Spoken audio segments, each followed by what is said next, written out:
मेरे मौला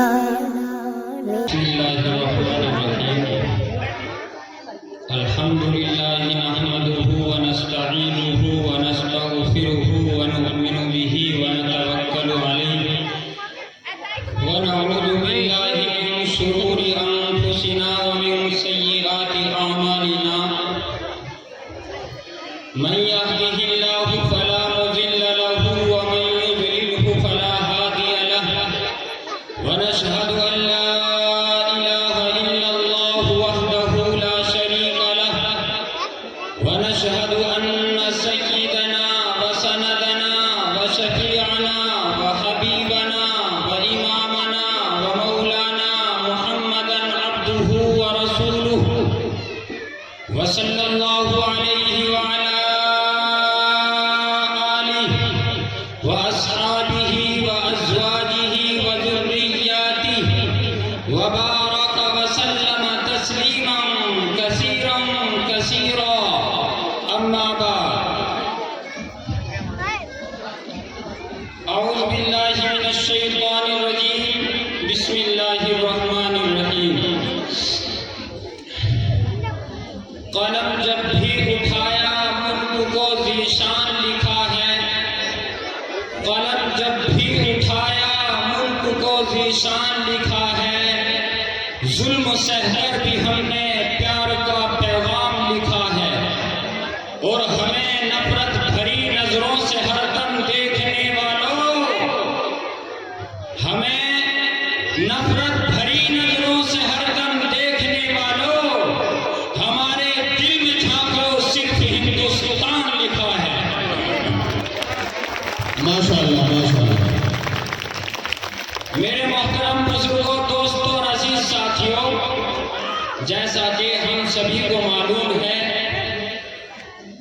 ये जनवरी का महीना चल रहा है और आज का दिन 26 जनवरी का दिन है। इस 26 जनवरी को हम यौम जमहूरिया बोलते हैं। और क्यों 26 जनवरी के दिन हम इस झंडे को फहराते हैं, इस झंडे को लहराते हैं, इसकी क्या वजह है, इसका क्या रीजन है? ये 26 जनवरी का दिन हमें कहां से मिला?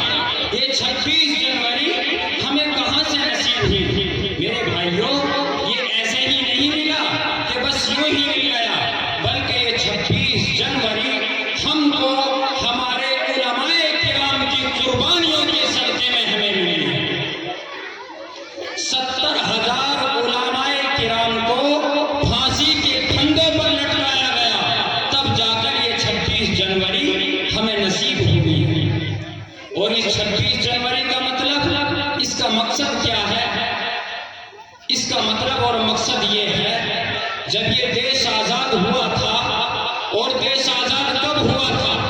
15 अगस्त 1947 को ये देश आजाद हुआ। लेकिन ये देश चलेगा किस कानून के तहत? हुकूमत किसकी होगी? तब इस देश में एक कानून की जरूरत थी। 15 अगस्त 1947 को ये देश तो आजाद हो गया, लेकिन इस देश को चलाएंगे कैसे? सिस्टम क्या होगा? हुकूमत किसकी होगी? ये देश चलेगा कैसे? तो उस वक्त 3 साल की मुद्दत में डॉक्टर भीमराव अंबेडकर की टीम के जरिए से एक कानून, एक संविधान तैयार किया गया।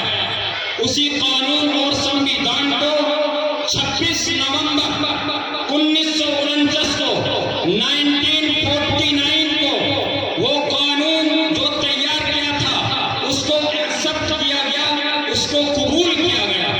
26 जनवरी 1950 को 1950 को वो कानून, वो संविधान पूरे भारत के अंदर, पूरे देश के अंदर नाफिज किया गया। जिस दिन हमारे देश में कानून नाफिज हुआ, वो दिन क्या का दिन था? 26 जनवरी का दिन था। इस 26 जनवरी के दिन को हम रिपब्लिक डे, यौम जमहूरिया के तौर पर, खुशी के तौर पर मनाते हैं। यानी इसी दिन हमारे देश में कानून लागू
साहब के अंदर 300 से ज्यादा मदरसे बंद कर दिए गए और आज इनकी यहाँ पर भी यही साजिश चल रही है कि इन मदरसों को बंद कर दिया जाए।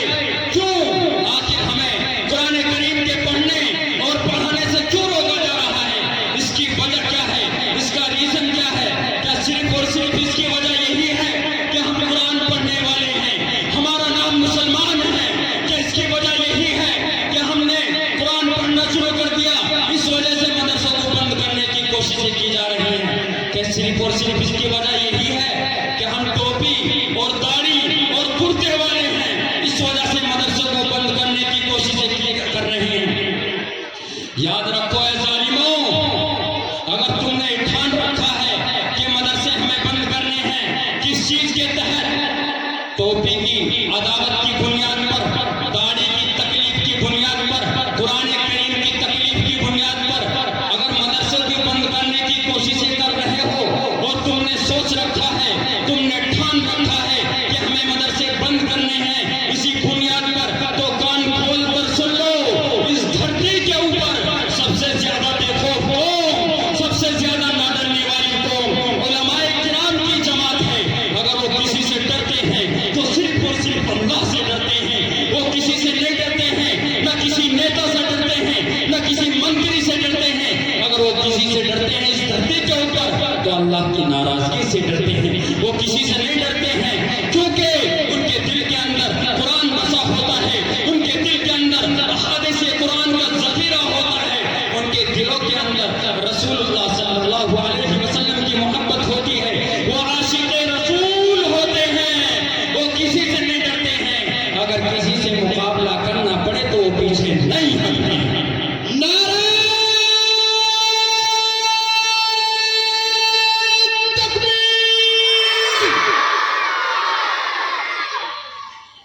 मदरसा इस्लामिया, मदरसा इस्लामिया हिंदुस्तान।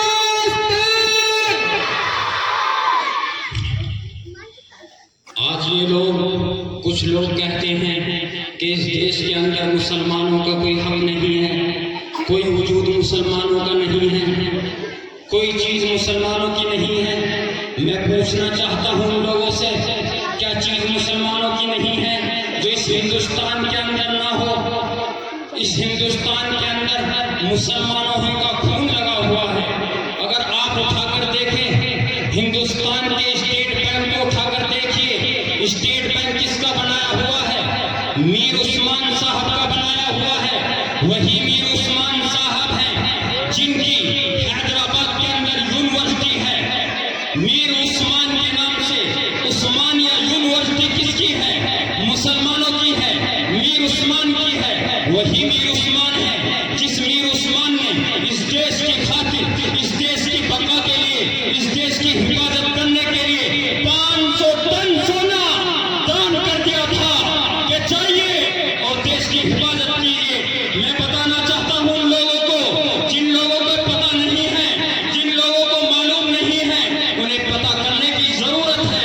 मुसलमानों की कुर्बानियों के बारे में उन्हें मालूम करने की जरूरत है और उसे मानने की भी जरूरत है, क्योंकि हम नबी वाले ही नहीं हैं, बल्कि हमने इस देश की तकदीर को बदला है। जब 1962 के अंदर मुकाबला होना था चाइना से, भारत के पास ऐसे रुपये नहीं थे, टैंक नहीं थे, गोला और बारूद नहीं था, तो कुछ लोग उस वक्त मीर उस्मान साहब के पास गए थे। उन्होंने 500 टन सोना दान कर दिया लाल बहादुर शास्त्री को और कहा कि जाइए चाइना से मुकाबला कीजिए। अगर ये मीर उस्मान साहब उस वक्त 500 टन सोना न देते तो आज ये देश आजाद नहीं होता।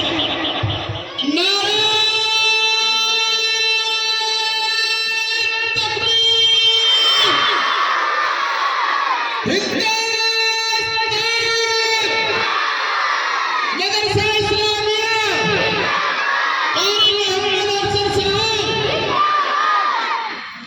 500 टन सोना देने का अगर नंबर आता है, कौन है वो देश की हिफाजत करने वाला?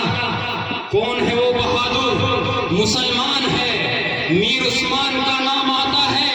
500 टन सोना खैरात करने वाला इस देश की खातिर,